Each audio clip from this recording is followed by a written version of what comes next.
Good morning प्यारे बच्चों। तो कैसे हैं आप लोग? आशा करता हूं आप लोग काफ़ी अच्छे होंगे।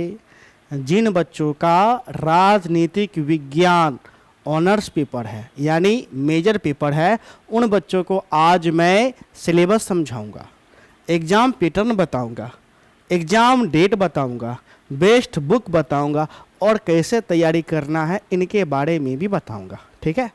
तो बच्चों, जो बच्चे बीए सेमेस्टर 1 में हैं, ठीक है बच्चों, जो बच्चे बीए सेमेस्टर 1 में है और बीए सेमेस्टर 1 में जो बच्चे ऑनर्स पेपर के रूप में पॉलिटिकल साइंस लिए हैं यानी राजनीतिक विज्ञान लिए हैं, ऑनर्स पेपर कहिए या मेजर पेपर कहिए, बात बच्चों बराबर है, उन्हीं बच्चों के लिए यह क्लास है। और यह क्लास विशेष रूप से बिहार के सभी विश्वविद्यालय के छात्रों के लिए है, चाहे आपका यूनिवर्सिटी पाटलिपुत्रा यूनिवर्सिटी हो, मगध यूनिवर्सिटी हो, पटना यूनिवर्सिटी हो, ठीक है, ललित नारायण मिथिला यूनिवर्सिटी हो, तिलका मांझी हो, मुंगेर, पूर्णिया, मधेपुरा, छपरा, आड़ा यूनिवर्सिटी हो, तो सब के लिए। ठीक है, चलो, तो सबसे पहले आप सभी बच्चों को मैं क्या समझाऊंगा? सिलेबस। अगर सिलेबस आपको पीडीएफ फाइल में चाहिए, वो भी शुद्ध हिंदी में, क्योंकि सिलेबस हम बच्चों हिंदी में समझा रहे हैं, अंग्रेजी में नहीं समझा रहे बल्कि हिंदी में, क्योंकि हम हिंदी माध्यम में पढ़ाते हैं, इसलिए सिलेबस भी हिंदी माध्यम में आपको बताएंगे। तो सिलेबस अगर पीडीएफ फाइल में डाउनलोड करना है तो उसका लिंक वीडियो के डिस्क्रिप्शन बॉक्स में मिल जाएगा, लिंक को क्लिक कर लीजिए और पीडीएफ फाइल को डाउनलोड कर लीजिए, या आप हमारे टेलीग्राम चैनल को भी ज्वाइन कर सकते हैं जिसका लिंक वीडियो के डिस्क्रिप्शन बॉक्स में मिल जाएगा, वहां से भी आप पीडीएफ फाइल प्राप्त कर सकते हैं। ठीक है, चलिए आगे बढ़ेंगे। और बच्चों हाँ, सेशन हमारा हो गया 2024 से 2028 यानी नए वाले बच्चों के लिए है। ठीक है, चलो, तो सबसे पहले हम क्या समझेंगे बच्चों? सिलेबस समझेंगे। ठीक है, तो बच्चों देखो, पॉलिटिकल साइंस में कुल मिलाकर के कितना यूनिट आपको पढ़ना है? मात्र 4 यूनिट। कितना यूनिट? 4 यूनिट। और 4 यूनिट पढ़िएगा, आपका पॉलिटिकल साइंस का सिलेबस क्या हो जाएगा बच्चों? समाप्त हो जाएगा। ठीक है, तो सबसे पहले हम बच्चों किस यूनिट पढ़ाएंगे? तो सबसे पहले हम बच्चों पहले यूनिट पढ़ाएंगे। ठीक है, सबसे पहले किस यूनिट पे? पहले यूनिट पे। तो बच्चों पहला जो आपका यूनिट हो जाता है, पहला यूनिट का नाम है राजनीति क्या है। हेडिंग आपका क्या हो जाता है? जिस प्रकार हर एक चैप्टर का एक शीर्षक होता है, उसी प्रकार यूनिट का भी बच्चों अपना एक शीर्षक होता है। तो यूनिट 1 का शीर्षक है राजनीति क्या है। तो पहले यूनिट में आपको कुल मिलाकर के मात्र 3 पॉइंट पढ़ना है। कितना पॉइंट बच्चों? 3 पॉइंट। ठीक है, यानी राजनीति क्या है, इसके अंतर्गत 3 पॉइंट पढ़ेंगे। पहला पॉइंट हो जाता है राजनीतिक विज्ञान, अर्थ, प्रकृति, क्षेत्र। यानी पहले पॉइंट में हम देखेंगे राजनीतिक विज्ञान क्या है, राजनीतिक विज्ञान का अर्थ क्या होगा, राजनीतिक विज्ञान का परिभाषा क्या होगा, राजनीति विज्ञान का प्रकृति क्या होगा, प्रकृति का मतलब स्वरूप क्या होगा। ठीक है, राजनीति विज्ञान का क्षेत्र क्या होगा, यानी इनका दायरा क्या होगा। तो इन तीनों पॉइंट को पढ़ेंगे, पहले यूनिट का पहला पॉइंट समाप्त हो जाएगा। फिर हम चलेंगे दूसरे पॉइंट पे। दूसरा जो पॉइंट है राजनीतिक विज्ञान का विकास, कि बच्चों राजनीतिक विज्ञान का किस प्रकार विकास हुआ, के अंतर्गत हम परंपरावादी पढ़ेंगे। ठीक है, व्यवहारवादी पढ़ेंगे एवं उत्तर व्यवहारवादी पढ़ेंगे। मुख्य रूप से परंपरावादी, या इसको हम परंपरावाद भी कहेंगे। क्या कहेंगे? परंपरावाद। एक तो परंपरावाद को पढ़ना है, यानी कहिए परंपरावादी, दूसरा व्यवहारवादी कहिए या व्यवहारवाद को पढ़ेंगे, एवं उत्तर व्यवहारवाद कहिए या उत्तर व्यवहारवादी को पढ़ेंगे। इन तीनों को पढ़ेंगे, हमारा दूसरा पॉइंट भी खत्म। तीसरा पॉइंट है राजनीति सिद्धांत। क्या? राजनीति सिद्धांत का पतन और पुनरुत्थान, यानी पुनरुत्थान यानी फिर से जो स्थापित होता है। ठीक है, तो तीसरे पॉइंट में राजनीतिक सिद्धांत का पतन पुनरुत्थान पढ़ेंगे, हमारा तीसरा पॉइंट भी खत्म हो जाएगा। इस प्रकार इन तीनों पॉइंट को पढ़ करके पहला यूनिट बच्चों क्या हो जाएगा, आपका समाप्त हो जाएगा। ठीक, जब हम पहला यूनिट को समाप्त कर देंगे तब हम बच्चों किस यूनिट को पढ़ेंगे, तो सिंपल सी बात है दूसरे यूनिट को पढ़ेंगे। और दूसरा यूनिट का शीर्षक हो जाता है राजनीतिक विज्ञान के संप्रदाय।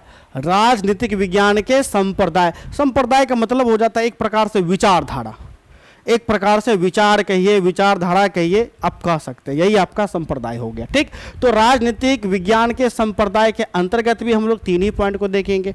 पहला पॉइंट है उदारवादी, तो उदारवादी भी क्या है, एक प्रकार का विचारधारा है। ठीक है, दूसरा पॉइंट में मार्क्सवादी, मार्क्सवादी भी क्या है, विचारधारा है। मार्क्सवादी और समाजवादी विचारधारा को पढ़ेंगे। और अंत में अराजकतावादी पढ़ेंगे। क्या पढ़ेंगे, अराजकतावादी। तो इस तीन पॉइंट को पढ़ेंगे, हमारा बच्चों दूसरा यूनिट भी क्या हो जाएगा, समाप्त हो जाएगा। ठीक है, अब हम चलेंगे तीसरे यूनिट पे। तीसरा जो बच्चों, हाँ सबसे बड़ा यूनिट भैया तीसरा यूनिट है, सबसे बड़ा यूनिट तीसरा यूनिट है। तीसरा यूनिट पर बच्चों तीन बड़का बड़का पॉइंट है। ठीक है, तो तीसरा यूनिट का पहला जो आपका पॉइंट हो जाता है, पॉइंट पहला जो आपका हो जाता है यह है राजनीतिक सिद्धांत के उपागम।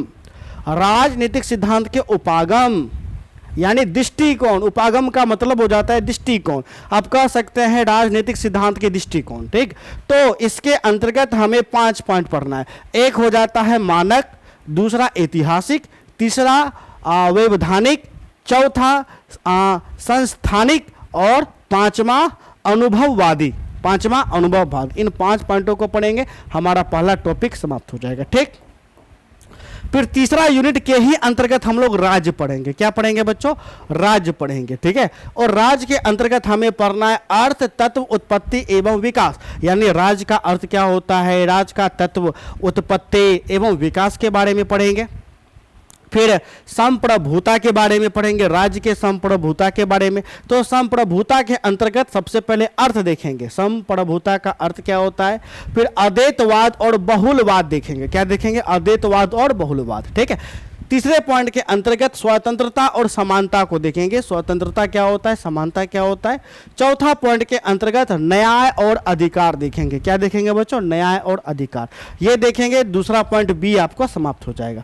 तीसरे पॉइंट के अंतर्गत यानी तीसरे यूनिट में तीसरा पॉइंट आपका क्या हो जाता है, लोकतंत्र। हमें क्या पढ़ना है, लोकतंत्र के बारे में पढ़ेंगे। तो लोकतंत्र का सबसे पहले अर्थ देखेंगे, प्रकार देखेंगे, प्रत्यक्ष और अप्रत्यक्ष तथा सिद्धांत और संबंधित बहस को देखेंगे, सिद्धांत और संबंधित बहस। तो कुल मिलाकर के इन 3 पॉइंटों को पढ़ेंगे, हमारा तीसरा यूनिट भी क्या हो जाएगा बच्चों, समाप्त हो जाएगा। तो आप देख सकते हैं आपको सबसे ज़्यादा मेहनत किस यूनिट पर करना है बच्चों, तो सबसे ज़्यादा मेहनत आपको तीसरा यूनिट पर ही करना है, क्योंकि तीसरा यूनिट ही बच्चों सबसे बड़ा यूनिट है। ठीक है, चलो अब हम चलेंगे चौथे यूनिट पर, और ये आपका लास्ट यूनिट है। ठीक है, तो बच्चों चौथा यूनिट जो आपका हो जाता है, चौथा यूनिट है राजनीतिक सिद्धांत में आलोचनात्मक और समकालीन परिप्रेक्ष्य। चौथा यूनिट का बच्चों शीर्षक क्या हो जाता है, तो चौथा यूनिट का शीर्षक है राजनीतिक सिद्धांत में आलोचनात्मक और समकालीन परिप्रेक्ष्य के अंतर्गत 4 पॉइंट पढ़ना है। पहला पॉइंट आपको पढ़ना है नारीवाद, यानी नारीवाद कहिए या महिलावाद कहिए, बात बराबर हो जाता है।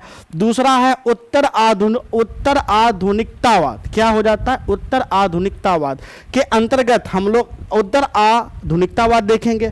फिर तीसरे पॉइंट में पर्यावरणवाद देखेंगे, और चौथे पॉइंट में हम लोग नव उदारवाद देखेंगे। क्या देखेंगे, नव उदारवाद। तो इन चारों यूनिट को देखेंगे, हमारा सिलेबस क्या हो जाएगा बच्चों, समाप्त हो जाएगा। ठीक है, चलिए तो सिलेबस तो समाप्त हो गया। तो अब हम क्या देखेंगे, एग्जाम पैटर्न। लेकिन एग्जाम पैटर्न देखने से पहले मैं आपको बताना चाहूँगा कि आपको तैयारी कहाँ से करना है। तो बच्चों तैयारी कहीं से नहीं, हमसे ही करना है, हम आपको बेहतर तैयारी करवा देंगे।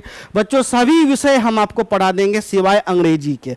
तो जिन बच्चों का अंग्रेजी है, अंग्रेजी हम नहीं पढ़ाएंगे, अंग्रेजी छोड़ करके आपको सभी विषय पढ़ाया जाएगा। सभी विषय में जो आपका पॉपुलर विषय है, ठीक है, उसके लिए आपको कॉल परचेज करने से पहले कॉल करिएगा, देखिए सर मेरा ये विषय है, अगर मैं पढ़ाऊंगा तो परचेज करा लीजिएगा। ठीक है, तो बच्चों लगभग हम आपको सभी विषय पढ़ाएंगे, चाहे major, minor, MDC, BSc, SSC, MIL, ये सभी विषय हम आपको पढ़ाएंगे, ठीक है बच्चों।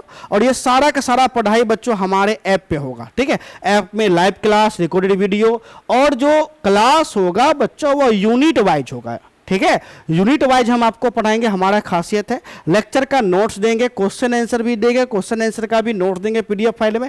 और सबसे बड़ी बात बच्चों, क्वेश्चन आंसर में एमवीवीआई, वीवीआई को हम चिन्हित कर देंगे। एमवीवीआई का मतलब होता है most very very important question. अगर आपके पास समय है, खाली क्वेश्चन पढ़ करके आप बेहतर नंबर लाना चाहते हैं, क्वेश्चन पढ़ लो, सारा क्वेश्चन एग्जाम में टैली कर जाएगा, आपका अंक, ठीक है, बेहतर आएगा, ठीक है बच्चों। चलो, ऑब्जेक्टिव टेस्ट का भी बच्चों सुविधा है, तो अगर आप जुड़ना चाहते हैं, ठीक है बच्चों, तो उसके लिए मात्र 1500 फी लग रहा है। लेकिन ये 1500 फी बच्चों 1 जुलाई तक है, ठीक है। आपको 1 जुलाई तक ही है, और 1 जुलाई 2024 तक है।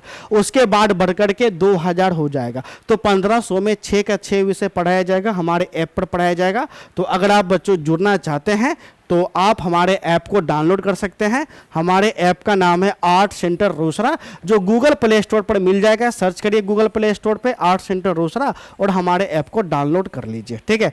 डाउनलोड करने के बाद ऐप में जाकर के सबसे पहले रजिस्टर करें। क्या करें? रजिस्टर, ठीक है। रजिस्टर करिएगा तभी आपको लॉगिन आपको हो पाएगा। या आप हमें कॉल करिए, हमारा नंबर है 70 61 50 45 52। इस नंबर पे आप बच्चों अवश्य रूप से कॉल करिएगा, ठीक है। चलो, ऐप का लिंक बच्चों वीडियो के डिस्क्रिप्शन बॉक्स में भी मिल जाएगा। अगर गूगल प्ले स्टोर पे सर्च नहीं करना है, वीडियो के डिस्क्रिप्शन बॉक्स में मैंने लिंक दे दिया है, वहां से भी आप हमारे ऐप को डाउनलोड कर सकते हैं। चलिए, अब हम आते हैं एग्जाम पैटर्न पे, ठीक है बच्चों। तो देखो, आपका जो एग्जाम होगा, एक विषय 100 नंबर का होगा, यानी पॉलिटिकल साइंस 100 नंबर का। इस 100 नंबर में 30 नंबर का एग्जाम आपके कॉलेज में होगा, जबकि 70 नंबर का एग्जाम आपको सेंटर पर जाकर के देना पड़ेगा, ठीक है बच्चों। इस 70 नंबर में, ठीक है, इस 70 नंबर में पार्ट ए में क्वेश्चन होगा ऑब्जेक्टिव, ठीक है। क्या होगा? ऑब्जेक्टिव, यानी एमसीक्यू क्वेश्चन होगा। और एमसी क्वेश्चन कंपलसरी होगा, ठीक है। इसमें कोई ऑप्शन आपको नहीं मिलेगा। 10 क्वेश्चन दिया जाएगा, एक एमसीक्यू 2 नंबर का होगा, इस हिसाब से 20 नंबर। तो 20 नंबर का ऑब्जेक्टिव क्वेश्चन आपका हो गया। 10 का 10 आपको बनाना है, कोई विकल्प नहीं मिलेगा, ठीक है। दूसरा है शॉर्ट क्वेश्चन, यानी लघु, ठीक है। तो लघु में बच्चों कुल मिलाकर के कितना प्रश्न आपको देगा बच्चों? तो लघु में कुल मिलाकर के 6 प्रश्न देगा, ठीक है। 6 प्रश्न देगा, लेकिन आपको 6 में से बनाना रहेगा सिर्फ 4। 6 में से कितना बनाना रहेगा? 4। एक लघु बच्चों 5 नंबर का होगा, इस हिसाब से कितना नंबर हो गया? तो 20 नंबर का लघु हो गया। फिर उसके बाद लास्ट में आएगा बच्चों लॉन्ग क्वेश्चन। कौन सा क्वेश्चन? Long question. तो लॉन्ग क्वेश्चन में 5 लॉन्ग रहेगा, 5 दीर्घ आपको रहेगा। इस 5 में से मात्र 3 ही बनाना है, और एक दीर्घ बच्चों 5 नंबर का होगा। तो इस हिसाब से, सॉरी, एक दीर्घ 10 नंबर का होगा। कितने नंबर का होगा?